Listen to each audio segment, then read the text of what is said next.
Et voilà, cette nuit, vers 23 heures heure française, SpaceX lançait son duo Starship Super Heavy pour son 6e vol qui, sans être radicalement différent du 5e, devait aussi apporter un lot de nouveautés et autres tests cruciaux. Et même si quelques points ne se sont pas entièrement bien passés ou restent à améliorer, eh bien, il faut avouer que ça aurait été une nouvelle fois l'occasion pour l'entreprise d'Elon Musk de collecter une foule d'informations sur leur fusée lourde. En plus de ça, le direct de SpaceX allait aussi être l'occasion de profiter de nouveaux rendus du Starship lunaire, de sa station-service orbitale et de parler du Starship martien. Alors, pour cet épisode, je vous propose de faire ensemble et en images le bilan sur l'essentiel à retenir de cette soirée. Avant ça, je vais rapidement vous inviter à vous abonner si vous ne l'êtes pas encore, ainsi qu'à liker, commenter et partager cette vidéo. Enfin, si vous souhaitez acheter des météorites martiennes et lunaires, du matériel astro, des jumelles, peluches en forme de planète et autres, n'hésitez pas à aller faire un tour chez AstroShop via le lien en description. Ça permet de soutenir gratuitement la chaîne et me permet de continuer à faire du contenu. Allez, sur ce, j'ai déjà bien assez parlé, alors bienvenue à vous pour une nouvelle dose d'espace.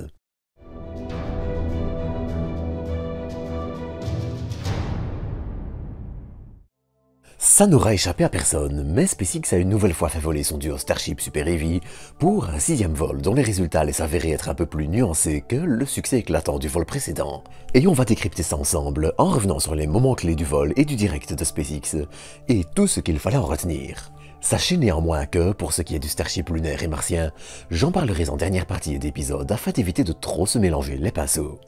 Sur ce, pour commencer par le commencement, le décollage allait à nouveau se passer à la perfection, comme depuis le second vol maintenant. Mais, pour la première fois depuis le premier vol, il semble que les installations aient subi des dommages.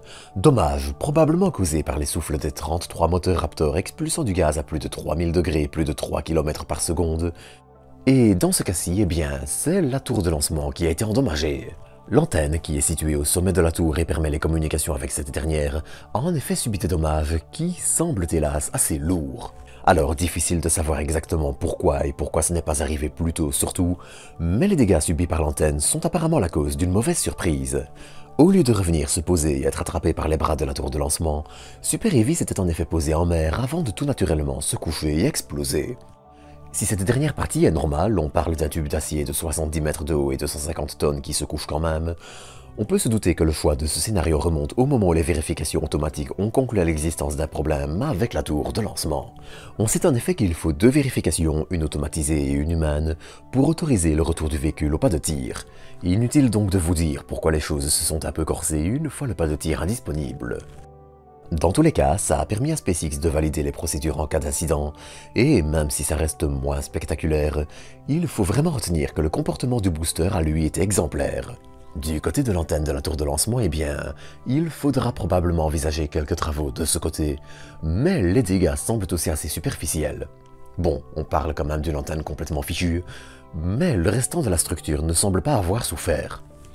Pendant ce temps, le Starship allait continuer sa route vers l'espace et nous réservait encore son petit lot de surprises. Dans un premier temps, on retiendra ainsi la première mise à feu d'un moteur Raptor en apesanteur et dans le vide de l'espace. Ce simple allumage d'un moteur sera à l'avenir crucial pour permettre au Starship de manœuvrer dans l'espace, changer d'orbite, se propulser vers la Lune, s'y poser, j'en passe, ou même se désorbiter et revenir se poser sur Terre. S'il n'allait durer que quelques secondes, et c'est normal, il allait ainsi signer une nouvelle réussite pour SpaceX qui avait tenté cette manœuvre dès le 3e vol, où elle avait malheureusement été avortée suite à un roulis incontrôlé du Starship. Mais aussi et surtout, le Starship allait réussir le retour dans l'atmosphère le plus difficile qu'il n'ait fait à ce jour. Angle d'attaque plus important, vitesse plus élevée. Le véhicule allait encaisser des conditions de pression et de chaleur assez inédites, avec pour objectif principal de se rapprocher au maximum des conditions qu'il subira lors d'un vol orbital et des récupérations sur le pas de tir. En plus, il faut rappeler que près d'un 10e des tuiles de protection thermique avaient été retirées par rapport au vol précédent, permettant 2 choses. D'abord et secondairement, alléger le véhicule de quelques centaines de kilos, mais aussi et surtout dégager l'espace que prendront les petits pieds d'atterrissage sur lesquels le Starship se posera sur les bras de la tour de lancement. Et, disons-le, ce test allait être une belle réussite. Bon, et un peu mitigé aussi. Car il ne faut pas non plus se voiler la face, le Starship a assez fortement souffert lors de son retour dans l'atmosphère. On a comme chaque fois vu un aileron souffrir lors du pic de chaleur, mais le plus inquiétant reste l'apparition de bourrelets sur le Starship en fin de vol, causés par les forces aérodynamiques en jeu lors de la réentrée qui ont probablement légèrement tordu le véhicule et fait se compresser le métal. Sauf que ce problème n'en est peut-être pas vraiment un non plus. Le Starship a souffert, c'est un fait, et en l'état, il serait impossible de réutiliser un véhicule supportant aussi mal son retour sur Terre. Mais, avec le prochain Starship, le Starship V2, ce problème sera aussi probablement réglé. Les Starship V2 apporteront en effet de belles améliorations structurelles qui devraient justement permettre d'éviter ce genre de soucis. Et il en va de même pour le bouclier thermique qui sera lui aussi lourdement amélioré, et les ailerons dont la forme sera revue et qui seront repositionnés. En gros, beaucoup des problèmes critiques qu'on a vus lors de ce vol devraient être réglés dès le prochain. Le seul souci actuel qui risque de se manifester encore quelque temps, c'est la déformation des ailerons en grille de Super Heavy par le souffle des moteurs du Starship lors de la séparation à chaud. Là, ce problème sera réglé avec les boosters de seconde génération qui mettront encore quelques vols à arriver. Enfin, tout allait se finir par l'atterrissage du Starship au large des côtes australiennes, Starship qui allait ensuite se coucher et prendre feu sans toutefois exploser comme la dernière fois. On notera d'ailleurs que le fait qu'il ait été filmé par des bouées prouve qu'il s'est posé plus ou moins dans la zone prévue. Et ça est bien quand on sait que le but c'est de le faire se poser dans une zone très précise pour rejoindre la tour de lancement, c'est plutôt intéressant. Mieux encore, l'analyse du trafic maritime semble indiquer que le Starship est resté à flot et a été approché par des navires de SpaceX, mais ça est bien, j'en reparlerai quand on en saura plus. Dans tous les cas, ce lancement allait aussi être l'occasion de voir SpaceX communiquer à nouveau sur le Starship lunaire, qui s'offre enfin de nouveaux rendus mis à jour. Et ces rendus, même s'ils ne nous apprennent pas une multitude de choses, permettent néanmoins de se faire une idée du développement du Starship lunaire. Déjà, si on compare le dernier rendu en date au tout nouveau, on remarque quelques évolutions.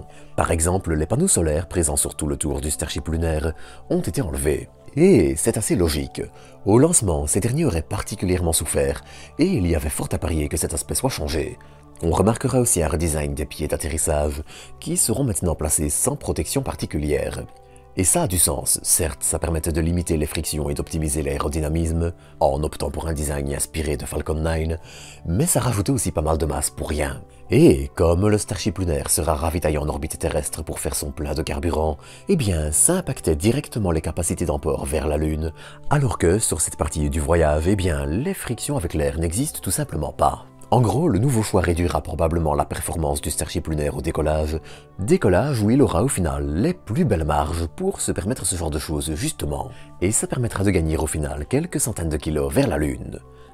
D'ailleurs, en parlant de ravitaillement en orbite, on allait aussi avoir droit au premier rendu d'un autre Starship bien particulier, le station-service qui ravitaillera le Starship. Pour rappel, l'idée est de lancer plusieurs Starships réutilisables pour ravitailler un Starship réservoir qui ravitaillera lui-même le Starship lunaire. Ça minimise par exemple les risques pour ce dernier, mais c'est un peu tout ce qu'on savait aussi à son sujet. Au final, aujourd'hui, les premiers rendus permettent de se faire une idée de la tête de ce futur véhicule qu'on espère voir voler d'ici encore un peu plus d'un an. Enfin, on notera que SpaceX a aussi mené des essais sur des tuiles de protection thermique dédiées à l'atmosphère martienne, même si, pour le coup, les voyages du Starship vers Mars attendront probablement encore un peu plus longtemps que les 2 ans annoncés. Mais ça aussi, j'en reparlerai le moment venu, donc eh bien, n'hésitez pas à vous abonner pour ne rien manquer. Quant à moi, eh bien, c'est ici que je vais vous quitter pour aujourd'hui. Alors, comme d'habitude, j'espère que cet épisode vous aura plu, et quant à moi, eh bien, je vous donne rendez-vous dans quelques jours pour une nouvelle dose d'espace.